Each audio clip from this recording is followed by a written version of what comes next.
Саламатсыздарбы? Поликлиника медиасынын журналисттери тарабынан даярдалган жума жыйынтыгы менен таанышып алыңыздар. Токтогул суусактагычындагы суунун көлөмү 11 миллиард кубметрден ашты. Электр станциялары ачык акционердик коомунун билдирүүсү боюнча суунун агымы былтыркыга салыштырмалуу дагы деле төмөн.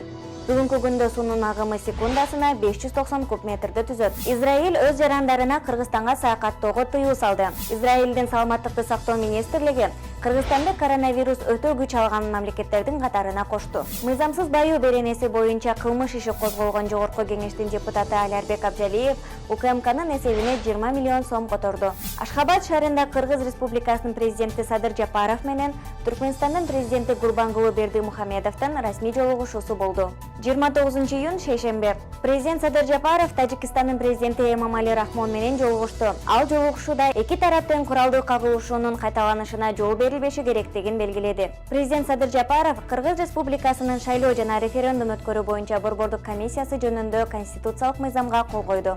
Жаңы нормаларга ылайык борбордук шайлоо комиссиясынын мүчөлөрүнүн жарымын парламент, жарымын президент көрсөтөт. Аларды Жогорку Кеңештин депутаттары бекитет. Президент Садыр Жапаров мамлекеттик аппараттын санын кыскартуу жөнүндөгү жарлыкка кол койду. Эми мамлекеттик аппараттын кызматкерлери 30%га кыскартылат. 30 июнь шаршембе. Жогорку Кеңештин спикери Талант Мамытов клиникалык ооруканада стационардык дарылоодон өтүүдө. Бул тууралуу парламенттин басма сөз кызматы билдирди. Ысык көл эл аралык аэропорту 11 июлда Ташкенттен алгачкы аба каттамын тосуп алмакчы. Бул тууралуу Манас аэропортунун басма сөз кызматы билдирди. Жогорку Кеңеште добуш берүүдө жалган жана анык эмес маалыматтан коргоо жөнүндө мыйзам долбоору өтпөй калды. Аталган мыйзам долбоорго 59 макул, 38 каршы добуш берилди. 6-чакырылыштагы Жогорку Кеңештин кезектеги сессиясы жабык деп жарыяланды.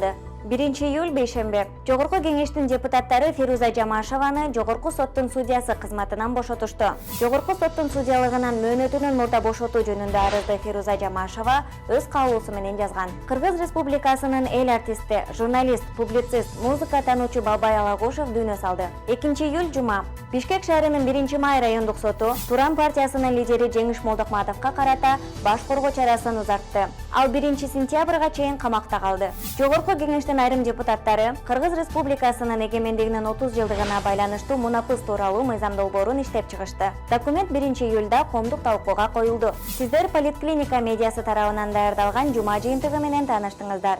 Саламатта болуңуздар.